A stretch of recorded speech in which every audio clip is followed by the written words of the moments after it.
So, hello to the very few people that watch me on YouTube. Since I'm a musician, I really like a lot of different kinds of music, and since I like video gaming, I thought to myself, why don't I put those two things together and rate a video game title card music, how well they fit the game.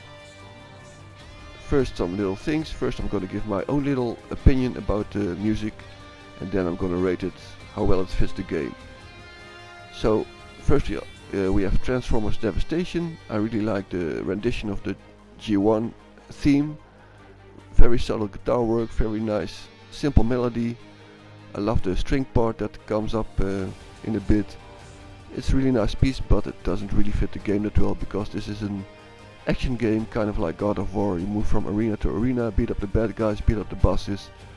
There are some quiet parts, but most of the time it's balls to the wall action. So it doesn't really fit that. So I would give it 3 out of 10. I feel generous. How about 4 out of 10? I really dig the music, but it doesn't really fit the game. So on to the next game.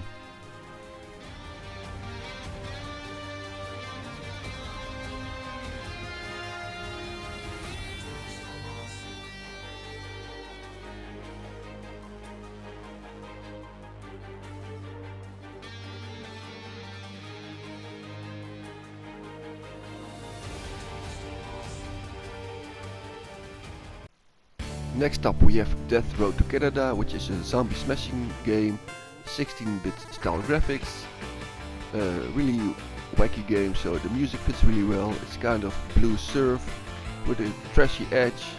It really fits the game, so I would give this 7 out of 10. Yeah, that's a good score. The overall soundtrack is really good of this game, so check it out if you have the time. Let's move on to the next game.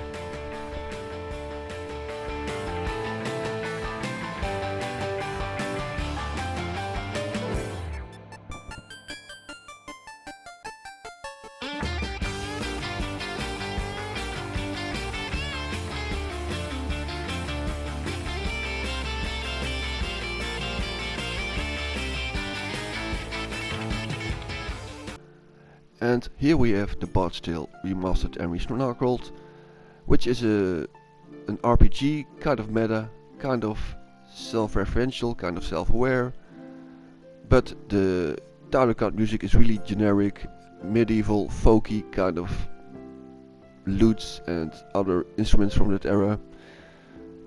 Personally, I don't really like this kind of music, but this game could really use a soundtrack that really fits the game, of course, because this is just too generic, and the game is funny, dry humor, sarcastic, and this music doesn't really fit that. So I would give it a 2 out of 10 because it doesn't really fit the nature of the game. So on to the next game. And now we are at Mount & Blade Warband, which is a kind of a medieval war simulator with RPG. You can have your own little adventure, you can do whatever you want in this game. It's really a big game, a really good open world game, and the music fits really well because basically the game is mostly just bashing the skulls of your enemies, sieging towns, sieging towers. So this kind of music really fits the game well. It's really military, it's not really my jam, too much copper. So yeah, but it fits really well because you have it starts kind of epic, which you can relate to the beginning of the game where you have to fight bandits. Then you have some quiet down moments for the peacetime. You have epic horns when it's war. So it really fits the story of the game really well. So I would give it a 9 out of 10. Check it out if you like this kind of stuff. And on to the next game.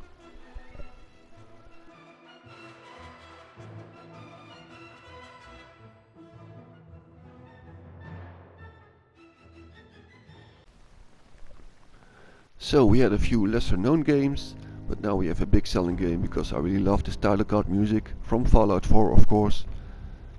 It starts so subdued and it really swells up. I just love it. It's really simple, really effective. It basically tells a story of the game in this music, starts really small and grows to just, yeah, imagine the end part of the game, and then after the end part is a bit, it quiets down a bit more, and then it ends, of course. But it could use some more humorous touches in the soundtrack, because the game also has a lot of humorous touches. There's also some very dark moments, but yeah, it fits the game quite well, so I would give this 6.5 out of 10. It could use some more humorous touches, but overall it tells the story pretty well. That's it. Maybe I will do another some other time. Thank you for watching. Goodbye.